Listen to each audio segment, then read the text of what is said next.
Sur la tristesse. J'ignore tout de ce sentiment, je ne l'aime ni ne l'estime, bien que les hommes aient pris l'habitude, comme si c'était un marché conclu d'avance, de lui faire une place particulière. Ils en habillent la sagesse, la vertu, la conscience. Sot et vilain ornement, les Italiens ont de façon plus judicieuse donné son nom à la malignité. Car c'est une façon d'être toujours nuisible, toujours folle. Et les stoïciens, la considérant comme toujours lâche et vile, défendent à leurs disciples de l'éprouver. Mais on raconte que Psanémite, roi d'Égypte, ayant été vaincu et fait prisonnier par Cambyse, roi de Perse, et voyant passer devant lui sa fille prisonnière habillée en servante, qu'on envoyait puiser de l'eau, alors que tous ses amis se lamentaient et pleuraient à ses côtés, se tint coi, les yeux à terre.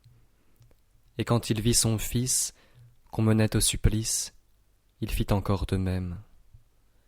Mais ayant aperçu un de ses domestiques parmi les captifs, il se frappa la tête et manifesta une douleur extrême. On pourrait comparer cela avec ce que l'on a pu voir récemment chez un de nos princes. Ayant appris à 30, où il se trouvait, la mort de son frère aîné, sur qui reposait l'honneur de sa maison, et sitôt après celle d'un autre de ses frères plus jeune, il soutint ces deux épreuves avec une constance exemplaire. Mais quelques jours après, comme un de ses gens venait de mourir, il se laissa emporter par ce dernier malheur, et abandonnant sa résolution, s'abandonna à la douleur et au regret. Si bien qu'il y eut des gens pour dire qu'il n'avait été touché que par ce dernier coup du sort. Mais c'est qu'en vérité, il était déjà tellement plein de chagrin qu'à la moindre peine nouvelle, sa résistance s'effondra d'un coup. Cette histoire, me semble-t-il, pourrait donc être comparée à la précédente, si ce n'est qu'elle y ajoute ceci. Cambyse ayant demandé à Psanémite pourquoi il ne s'était guère ému du sort de sa fille et de son fils, alors qu'il n'avait pu supporter celui qui était fait à ses amis, ce dernier répondit « Seule cette dernière peine peut se manifester par des larmes. Les deux premières étaient bien au-delà de tout ce qui se peut exprimer. » À ce sujet, il faudrait peut-être évoquer aussi l'invention de ce peintre antique qui, ayant à représenter la douleur de ceux qui assistèrent au sacrifice d'Iphigénie, en fonction de l'importance que revêtait pour chacun d'eux la mort de cette belle jeune fille innocente. Ayant épuisé les dernières ressources de son art, et ayant à peindre le père de la jeune fille, il le représenta le visage couvert, comme si nulle expression n'était capable de représenter ce degré de la douleur. Et voilà pourquoi les poètes imaginent que la malheureuse Niobé, ayant perdu d'abord ses 7 fils, et sitôt après autant de filles, incapable de supporter une telle perte, fut finalement transformée en rocher, pétrifiée de douleur, dit Ovide dans ses Métamorphoses, pour exprimer cette morne, muette et sourde stupidité qui nous saisit, lorsque les accidents qui nous surviennent nous accablent au-delà de ce que nous pouvons endurer. En vérité, une douleur, pour atteindre son point extrême, doit envahir l'âme entière et lui ôter sa liberté d'action.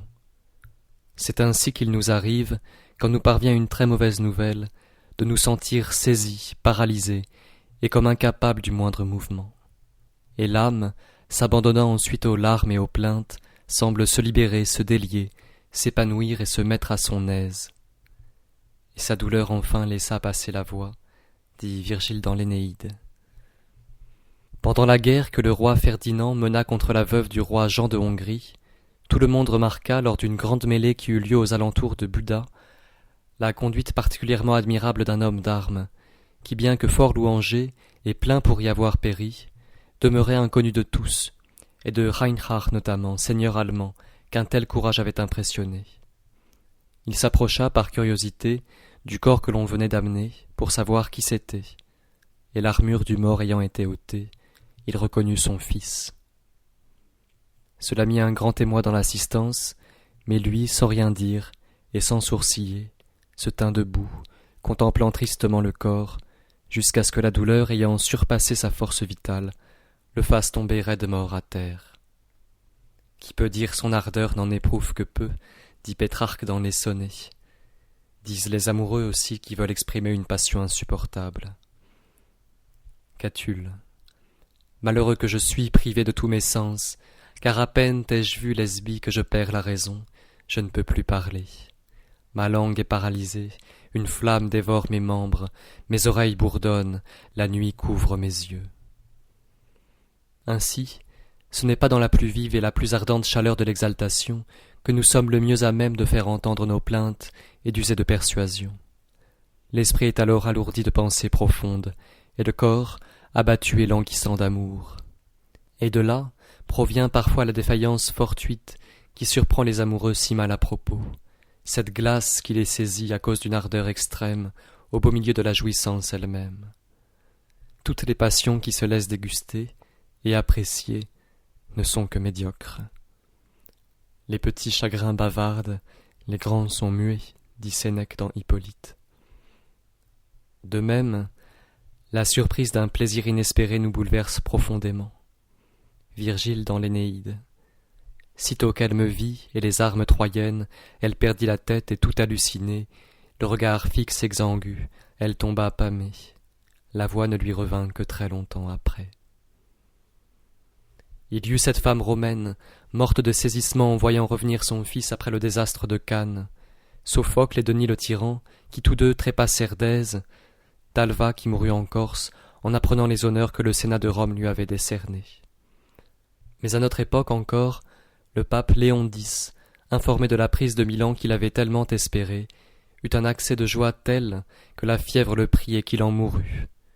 Et pour un témoignage plus remarquable encore de la sottise humaine, les anciens avaient déjà remarqué que Diodore le dialecticien mourut subitement à cause de la honte extrême qu'il avait ressentie parce que, en son école et en public, il n'avait pas réussi à réfuter une objection qu'on lui avait faite. Je suis peu sujet à ces violentes émotions. Je suis de nature peu sensible, et je renforce tous les jours ma carapace en raisonnant.